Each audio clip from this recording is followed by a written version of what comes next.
Job ఎందుకు రావట్లేదో తెలుసా? నేను ఈ వీడియోలో చెప్పేది మీకు హార్ష్‌గా అనిపించొచ్చు. కానీ వినండి. మీరు ఒకవేళ స్టూడెంట్ అయ్యుండి రీసెంట్‌గా గ్రాడ్యుయేట్ అయ్యుంటే, నేను ఒక క్వెషన్ అడుగుతాను. దానికి ఆన్సర్ చెప్పండి. అసలు జాబ్ అంటే మీరేమనుకుంటున్నారు? ఏదో కోర్సులు కంప్లీట్ చేసేసి, గ్రాడ్యుయేషన్ సర్టిఫికేట్ పట్టుకునేసి, రెజ్యూమ్‌లో కొన్ని స్కిల్స్ మెన్షన్ చేస్తే, కంపెనీలు రా నీకు జాబ్ ఇస్తాయి అనుకుంటున్నారా? అసలు మనం జాబ్‌ని చాలా ఈజీగా తీసుకుంటున్నాం. ఇప్పుడు ఎవరిని అడిగినా సరే మార్కెట్ డౌన్‌లో ఉంది. ఏఐ వల్ల జాబ్స్ పోతున్నాయి. లే ఆఫ్స్ జరుగుతున్నాయి. అసలు జాబ్సే లేవు బయట ఇండస్ట్రీలో అని చెప్తున్నారు. అయితే సరే మీరు చెప్పేదే నిజమనుకుందాం.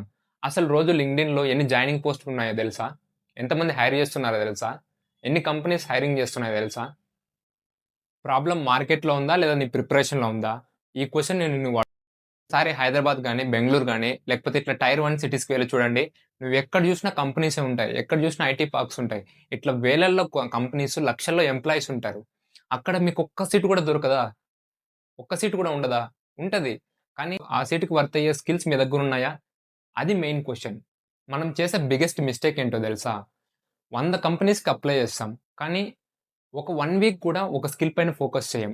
ఈరోజు ఏఐ ట్రెండ్ అయితుందని చెప్పేసి ఏఐ రిలేటెడ్ కోర్స్ చూస్తాం. మళ్ళీ ఏఐ రిలేటెడ్ కోర్స్ చూస్తాం. మాకు టఫ్ అనిపిస్తది. మళ్ళీ ఫ్రంట్ ఎండ్ అని చూస్తాం. ఫ్రంట్ ఎండ్ అంటాం. మళ్ళీ దానిపైన ఒక 1 వీక్ ఫోకస్ చేస్తాం. తర్వాత ఇంకో స్కిల్ అంటారు. తర్వాత ఇంకో స్కిల్ అంటారు. ఇలా పొద్దుగూకుల మనం షఫిల్ చేసుకుంటామే తప్పించి ఏ స్కిల్ పైన ఫోకస్ చేయం. లాస్ట్‌కి అన్నీ తెలిసినట్టు అనిపిస్తది అంతే. కానీ దేనిపైన మనం మాస్టర్ కాలేం. దేన్ని చేయలేం. నేను మీకు ఒకటే చెప్తా. మీరు ఏ స్కిల్ అయినా చూస్ చేసుకోండి. కానీ అది మీ కెరీర్ గ్రోత్ ఇవ్వాలి అండ్ మంచి ప్యాకేజ్ ఇవ్వాలి. అది వాటెవర్ ఇట్ ఈస్. అది ఏఐ కావచ్చు, front end developer, back end developer, full stack developer, digital marketer ఏదైనా కావచ్చు. దాంట్లో మీరు స్కిల్ నేర్చుకోండి. చూడండి. అంటే 2 ఇయర్స్, 3 ఇయర్స్ ఎక్స్‌పీరియన్స్ ఉన్న పర్సన్ వాళ్ళ గిట్‌హబ్ ప్రొఫైల్స్ గాని, లేదంటే వాళ్ళ పోర్ట్‌ఫోలియోస్ గాని, వాళ్ళ లింక్డ్ఇన్ ప్రొఫైల్స్ చూడండి. వాళ్ళు ఇనిషియల్ స్టేజ్‌లో ఏం చేశారు? వాళ్ళు ఎలా స్కిల్ బిల్డ్ చేసుకున్నారు? మీరు కూడా ఆ రేంజ్‌లో స్కిల్ బిల్డ్ చేసుకోండి. ఒక్కటి గుర్తుపెట్టుకోండి. మీరు ఫ్రెషర్‌గా థింక్ చేస్తే ఇప్పుడున్న టఫ్ కాంపిటీషన్‌లో మీరు జాబ్ కొట్టడం చాలా కష్టం. మీరెప్పుడు కానీ ఎక్స్‌పీరియన్స్‌డ్ పర్సన్ లాగానే థింక్ చేయాలి. ఎక్స్‌పీరియన్స్ పర్సన్ లాగానే మీరు ఏదైనా సరే మీ ఇనిషియల్ ప్రాజెక్ట్ చేసేటప్పుడు అలానే థింక్ చేసి, అలానే ప్రాక్టీస్ చేయాలి. అలా చేస్తేనే మీకు జాబ్స్ వస్తాయి.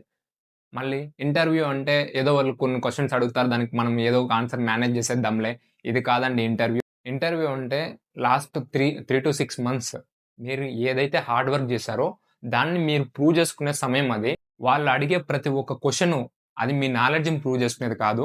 మీ ప్రిపరేషన్‌ని మీరు లాస్ట్ 3 మంత్స్‌గా మీరు ఏదైతే హార్డ్ వర్క్ చేసుకుంటారో దాన్ని ప్రూవ్ చేసుకునే టైం అది. సో, దాంట్లో బెస్ట్ ఇవ్వడానికి ట్రై చేయండి. ఒకవేళ దాంట్లో కొన్ని క్వెషన్స్ వాళ్ళు అడిగి మీరు ఆన్సర్ చేయలేకపోతే మీరు ఇంటర్వ్యూలో ఫెయిల్ అయినా పర్లేదు. మీరు ఆ క్వెషన్ నోట్ చేసుకోండి. దానికి ఇంకా ఏ విధంగా మనం ఇంకా ఏ విధంగా ప్రిపేర్ అయితే మనం మంచి బెస్ట్ ఇవ్వచ్చు అని జెప్పేసి అలా థింక్ చేసి ఏవైతే క్వెషన్స్ మీరు ఆన్సర్ చేయలేకపోయినారో వాటిని నోట్ చేసుకొనేసి తర్వాత ప్రిపేర్ అవ్వండి. గుర్తుపెట్టుకోండి మీరు ఇంటర్వ్యూలో రిజెక్ట్ అయినారంటే నెక్స్ట్ ఇంటర్వ్యూకి సక్సెస్ అయ్యాక దగ్గరైనట్టు. ఇది ఇది చాలా గుర్తుపెట్టుకోండి. ఇలా మైండ్ సెట్‌తో ఉండండి. చివరగా ఒక విషయం గుర్తుపెట్టుకో. జాబ్ రావాలని జెప్పేసి కష్టపడొద్దు. నువ్వేదైతే కష్టపడతావో అది నీ ప్యాషన్‌కి, నీ ఫ్యూచర్‌కి దగ్గరగా తీసుకువెళ్ళాలి. అలా కష్టపడు. సో, ఒకరోజు నువ్వు జాబొచ్చిందని జెప్పినప్పుడు మీ పేరెంట్స్ కళ్ళల్లో చూసే ఆనందం నీ లైఫ్‌లో ఎప్పటికీ మర్చిపోవు. సో, ఎక్స్‌క్యూజెస్ ఆపేయి. ఎక్స్‌క్యూజెస్, కంపారిజన్, కన్‌ఫ్యూజన్స్ ఇవన్నీ ఆపేయి. ఒక్క స్కిల్ పైన రోజుకి ఇన్ని గంటలని జెప్పేసి 6 నెలలు కన్సిస్టెంట్‌గా వర్క్ చెయి. సో, నీ లైఫ్ మారడానికి ఇది సరిపోతది. ఇదండి ఈరోజు ఈ వీడియో.